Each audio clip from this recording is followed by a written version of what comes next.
अब एक सवाल सर ये भी है कि देश की 44 एएमसी म्यूचुअल फंड यहाँ पे अगर हम लोग देखें तो बेचने के लिए अपने नेटवर्क और डिस्ट्रीब्यूशन पर काफ़ी हद तक निर्भर है। और यहाँ पे रिलायंस जियो के पास 48 करोड़ ग्राहक हैं यहाँ पे, जिनकी कंपनी के पास ऑलरेडी केवाईसी भी मौजूद है। और अभी मैं आपसे यही समझ रहा था, क्योंकि सर जब भी हम लोग कोई भी एक नया रिटेल निवेशक आता है या फिर कहीं पे भी शुरुआत करना चाहता है तो केवाईसी सबसे इंपॉर्टेंट होती है। यहाँ पे 48 करोड़ ग्राहकों की ऑलरेडी केवाईसी हो रखी है यहाँ पे। अभी देश में सिप की कितनी पहुंच है सर आप, और साथ में जियो का आने से क्या बदलाव हो सकते हैं अगर हम लोग इस 48 करोड़ के ग्राहक का समीकरण को जोड़ते हुए समझे इस चीज़ को? तो देखिए हर्ष, जहां तक मेरी नॉलेज है, मुझे लगता है कि एक मोबाइल फोन कंपनी का केवाईसी और एक म्यूचुअल फंड कंपनी का केवाईसी काफी अलग होता है। जी। भारत में अभी फिलहाल कोई यूनिफाइड केवाईसी सिस्टम नहीं है कि आप ने अगर एक मोबाइल फोन कंपनी में केवाईसी ले रखा है, हाँ, बट वो जरूर है कि आपके पास उन ग्राहकों के एड्रेस है, फोन नंबर्स हैं, शायद आधार कार्ड है, एक्सेस है आपके पास में उन ग्राहकों का, तो उन तक आपकी रीच है, आप उन तक पहुंच सकते हैं। बट एक बार अगर वो फाइनेंशियल निवेशक नहीं है तो आपको उनकी फाइनेंशियल केवाईसी तो करवानी ही पड़ेगी, चाहे करवानी वो पड़ेगी। जियो हो या कोई और। Point number one. Point number two, ऐसा नहीं है कि भारत में लार्ज डिस्ट्रीब्यूशन सेटअप और लोगों के पास नहीं थे, काफी लोगों के पास है। आई थिंक एयरटेल ने भी अपनी एक फाइनेंस कंपनी खोली थी, लेंडिंग आज भी वो करते हैं, उनका भी रीच काफी बड़ा है। आपके पास में और भी दूसरी कंपनीज है जिनका रीच या जिनका डिस्ट्रीब्यूशन नेटवर्क काफी बड़ा है। क्या आप उस डिस्ट्रीब्यूशन नेटवर्क को पूरी तरह से हार्नेस कर पाते हैं या नहीं, ये आने वाला वक्त ही बता पाएगा। जियो डेफिनेटली थोड़ा सा एडवांटेजेस पोजीशन पे रहेगा क्योंकि उनके पास में टेक्नोलॉजी है, और जैसा आपने भी कहा कि उनके पास में रीच है, डिस्ट्रीब्यूशन है। टेक्नोलॉजी और डिस्ट्रीब्यूशन के समावेश के साथ में क्या वो हर निवेशक तक पहुंच पाएंगे, और सबसे बड़ी बात कि जो मोबाइल फोन यूजर है क्या वो उसको फाइनेंशियल निवेशक बना पाएंगे, इसका जवाब मैं नहीं दे सकता, इसका जवाब आने वाला समय ही देगा। क्या हर मोबाइल फोन निवेश यूजर एक फाइनेंशियल निवेशक भी हो सकता है?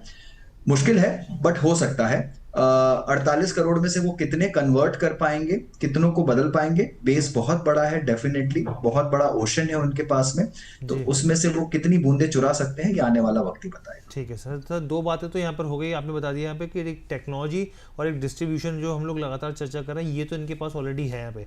सर तीसरी चीज़ मैं आपसे समझना चाहता हूँ कि जो ल्यूक्रेटिव ऑफर जो ये देते हैं ये काफ़ी ज़्यादा इंटरेस्टिंग हो जाते हैं। सर आपको लगता है इसका ल्यूक्रेटिव जिस तरह के ऑफर्स है उसका भी तड़का लगाया जा सकता है यहाँ पर? मुझे नहीं लगता हर्ष कि कोई तड़का लग सकता है यहाँ पर, बिकॉज सेबी बहुत क्लियर है इन रूल्स और रेगुलेशंस में कि आप किसी भी नए कस्टमर्स को एक्वायर करने के लिए जो फील्ड है वो सबके लिए लेवल प्लेइंग फील्ड है। अब ये कहना मुश्किल है कि जियो अपनी फाइनेंशियल मसल के साथ में यहाँ पर क्या और किस तरह के ऑफर दे पाएगा। क्या वो एक लाइन के ऑफर्स किसी दूसरी लाइन में दे पाएगा, ये कहना बहुत मुश्किल है, और I think it is too early for us to be discussing all those things right. ठीक है सर। अच्छा सर, एक सवाल ये भी है कि लगातार जैसे ही ये इस तरह की खबरें आ रही हैं और जियो ब्लॉक को लेकर हम लोग देख रहे हैं, आज ब्रोकिंग से लाइसेंस मिलता हुआ देखा है, तमाम तरह की खबरें हैं, और खासकर म्यूचुअल फंड के मैं सेक्टर में बात करूँ सर, आपको लगता है कि ओवर हाइप भी ज़्यादा हो रहा है लगातार, जिस तरह की हम लोग देख रहे हैं यहाँ पर लगातार चर्चा हो रही है? डेफिनेटली मुझे लगता है कि बहुत ज्यादा हाइप है इसको लेकर Harsh. I am of firmly of the view कि इतना ज्यादा discussion for a new entrant जिनकी अभी तक शुरुआत भी नहीं हुई है, जिन्होंने जी। अभी तक कोई बिजनेस भी एस्टेब्लिश नहीं किया है, और जहां पर अभी तक सिर्फ 3 डेट स्कीम्स का लॉन्च हुआ है, जी। जी। And plus they are going to be a direct only AMC, they are also applying on a RIA advisory license, और ये आज की बात नहीं है, वो 1-1.5 साल से फाइनेंशियल स्पेस में अपने पैर जमाने की कोशिश कर रहे हैं, और फिलहाल अब उन्होंने नए बिजनेसेस की घोषणा करनी शुरू की है। मुझे लगता है बहुत शुरुआती दिन है। I think the real impact can only be assessed by this year end या फिर नेक्स्ट ईयर। बिल्कुल सर, लगातार दरअसल इसके पीछे की वजह ये भी है सर, हम लोग कवरेज जो कर रहे हैं यहाँ पर, व्यूअर्स के इतने सवाल आते हैं, इससे जुड़े हुए लगातार बैक टू बैक सवाल आते हैं, तो हम लोग कोशिश करते हैं क्योंकि हम लोग कोशिश यहाँ पे ये भी कर रहे हैं कि फाइनेंशियल लिटरेसी को बढ़ाया जा सके, यहाँ पर ज़्यादा से ज़्यादा व्यूअर्स को म्यूचुअल फंड की जो बारीकियाँ उनको समझाया जा सके, तो हम लोग यहाँ पे सवाल भी कैटर करते हैं सर। तो ये एक रीज़न है हमारा यहाँ पर।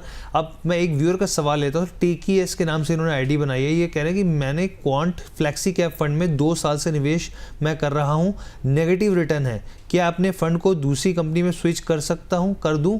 सर आपका क्या मानना है यहाँ पे कि जो हमारे जो TKS के नाम से व्यूअर हैं, कह रहे हैं कि क्वांट फ्लेक्सी कैप फंड में 2 साल से निवेश कर रहे हैं और अब जो है इनको नेगेटिव रिटर्न मिल रहा है, क्या बदलने की सलाह रहेगी सर आपकी?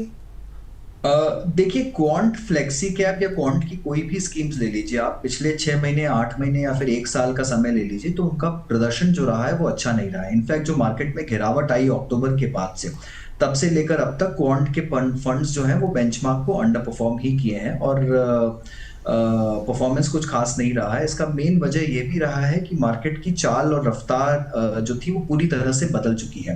एंड जो अब मार्केट में थोड़ा बाउंस बैक भी आया है, यहाँ पर जो मार्केट का स्टाइल था वो भी काफी हद तक बदल गया है। क्वांट जो है वो मोमेंटम स्टाइल का निवेश करता है और मोमेंटम शैली में बिलीव करता है, और मोमेंटम जो शैली है वो पूरी तरह से अभी के लिए मार्केट में टूट चुकी है। मार्केट में फिर से मुझे ऐसा लग रहा है कि क्वालिटी और ग्रोथ का साइकिल वापस आया है। तो ऐसे में हो सकता है कि क्वांट का जो फंड है आपके पास में वो कुछ और समय तक अंडर परफॉर्म करे। हालांकि फंड मैनेजर काफी उम्दा है, फंड हाउस काफी उम्दा है, इनका पुराना प्रदर्शन बहुत शानदार रहा है। तो मेरी राय ये तो नहीं रहेगी कि आप इस फंड को कहीं और स्विच कर लें। हाँ, बट इसके साथ साथ मेरी राय ये भी रहेगी कि आप किसी और फंड में भी निवेश करें, थोड़ा सा और डाइवर्सिफाई करें।